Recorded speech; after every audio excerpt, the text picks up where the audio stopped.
Hey everybody, welcome to part 4 on this antique VW radio repair and Bluetooth retrofit. If you missed part 3, I encourage you to click this link up in the top right, we'll take you to it. The last chapter took the completed design and attempted to install it behind the existing circuit board. We used a special ESP32 with an external antenna. We had set up our required pins that would fit in our circuit board, but found some of the pins had changed since our dev board and had to take corrective action. All the wiring was redone on the board, tested at regular intervals, modified the chassis internals for a better fit, installed the new board, designed proper mounting, converted the ESP32 from internal to external antenna, modified the top bracket to accommodate both boards, but then found during testing that a lot of interference was coming from the ESP32 into the RF and IF section of the radio. Was able to reduce the RF interference about 3/4 by using RF shielding, shielded the back end of the radio as shown here to the best extent possible, and closed up the radio at that time, pretty much calling the project complete. This bothered me though, because all this work really only reduces the noise by about 75%. That's 25% more noise. Also, when I repaired this radio, I was able to tune the RF and IF sections, and the ESP32 there detunes it, right? So it's not working efficiently, and I can't access it. The new board blocks any adjustment of the radio with the new board in place. Since the first video, I've been talking about this area to take advantage of for RF emitting components, which I now know the ESP32 at close proximity is. Maybe we can move some components here, which is entirely mechanical, no electronics here, and offload it from there. Let's do this right. Let's get started. The first job is to remove that board in the rear, get the back portion back to an semblance of normal, remove all of this RF shielding. I'm going to clip all the wires so we could get this out. It's not too many cables. And that external antenna for the Bluetooth. And I got those 2 screws way back there that were really hard to put in. Now I got to remove them. It's kind of sad. But this would have continued to bother me if I didn't do this project as best as I knew how. All that remains is a lug for the antenna.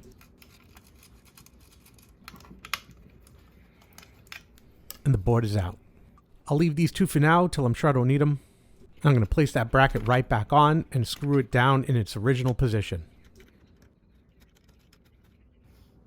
And that is the deinstall completed.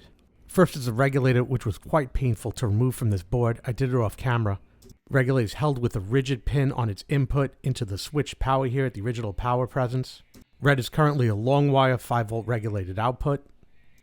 And we can see ground comes right off here, tied to chassis ground. That means I still don't need these, but I'm going to chop them off at the last possible minute.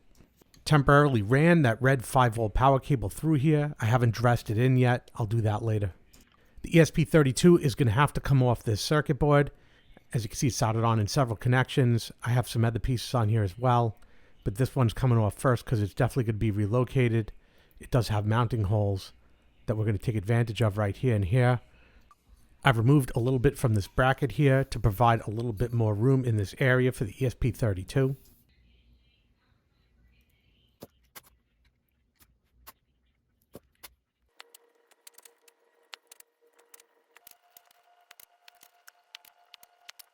With great care and patience, ESP32 was removed without any damage. This is what's remaining on the board right now. We'll come back to this. I then started boring out the 2mm holes for 3mm. You can see that one has already been done. And this just gives you a rough idea where the ESP32 will be going. Mark.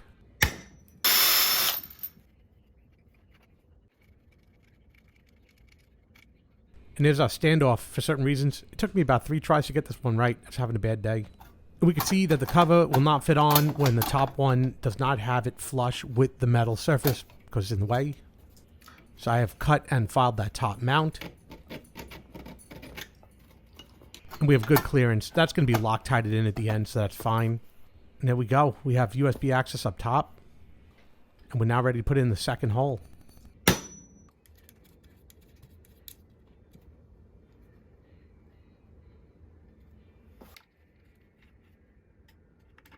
This came out very nice. We're now going to mount it from inside. Now on inside, we're going to fire this up with USB power and test out the radio to see if this, as well as the power supply, interferes with the radio in any way. You can see we're plugged in right now using USB power while the radio runs. There'll be a pop as I connect it. Right there. We now see the LEDs are flashing. I'm going through all the motions now. Thus far, I hear no audible difference whatsoever with the ESP32 running up front, provided I'm plugged in with this USB power, running Bluetooth. We don't hear it, of course, because there's nothing else connected, but this seems like a good setup. I'll tell you, everything went downhill when I connected power to my 5-volt regulator really bad. So what I ended up doing is I connected the 5-volt regulator, piggybacked it off the ESP32 to also get it up here in this front corner in the hopes that I could reduce that negative effect. Now we can reevaluate it after the move. We could see power's on. Going up against the guy that he coached for 20 years. Nobody knows. No difference at all. That was it. Than Bill Belichick. And I'll go through the Bluetooth motions for good measure. Better than Bill Belichick. Right. And Tom Brady knows Bill Belichick. I mean, it is a match made in heaven. I could hear just the faintest hiss, but I bet when I route those power cables properly that I can make that go away. Is what it is. Tom Brady going up against that defense with Bill Belichick trying to stop a guy that he coached up for 20 years and helped build his legacy, to me, is as good as it gets. I'm fascinated by what that looks like on Sunday Yeah, this is just about perfect as it sits. So we're going to refer to the diagram from the last chapter and start cutting power over to the circuit board.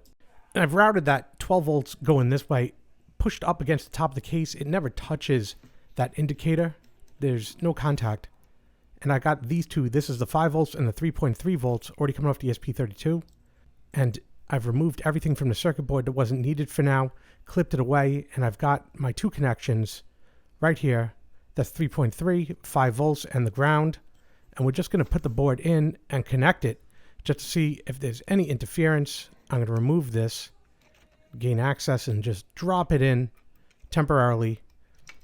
Touching power to see the difference. I got an arrow pointing to the indicator. About how tight ends. The tight end landscape is plush on the waiver wire. There's no discernible difference powered or unpowered. So now I've dressed and laced in all 3 power cables, guided around. I got this cardboard in here temporarily so I don't accidentally short anything. And now I've got the cell phone connected to test with Bluetooth. There's still a lot of speculation this early. There's not enough film. And with the volume cranked up, it's so unbelievably faint. And remember, there's no shielding here. I think I could reduce it even further by bringing the circuit board further over to the left. I've cut out portions of the circuit board no longer needed that will also allow me to gain access to adjust the radio.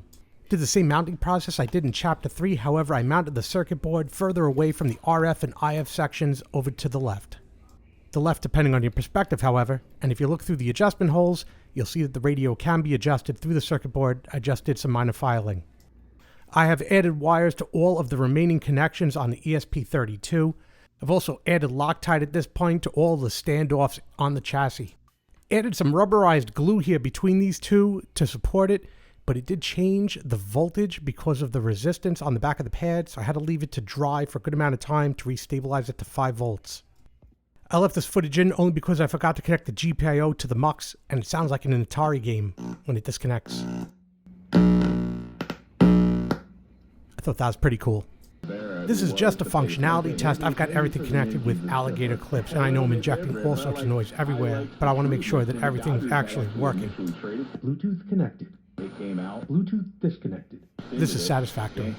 Now I have everything connected. I have no shielding. I have only noise coming obviously from the overhead since the cover's open, but nothing coming like from before from the ESP32 or the power supply or whatnot. And yet, even with it unshielded, this came out absolutely perfect.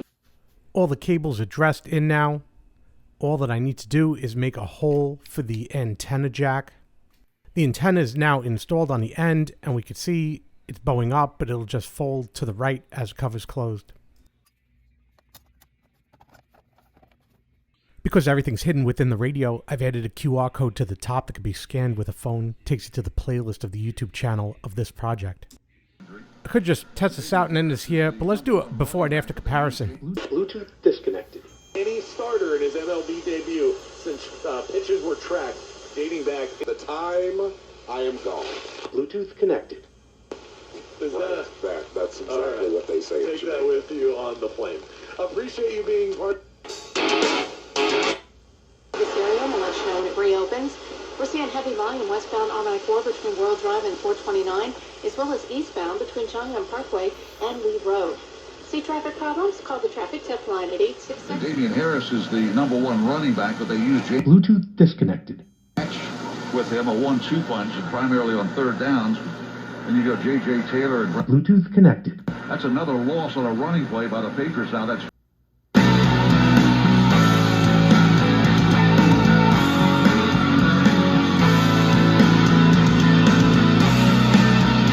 Bluetooth disconnected. There have been some big licks. An interception earlier. Jordan Whitehead came up against the run there.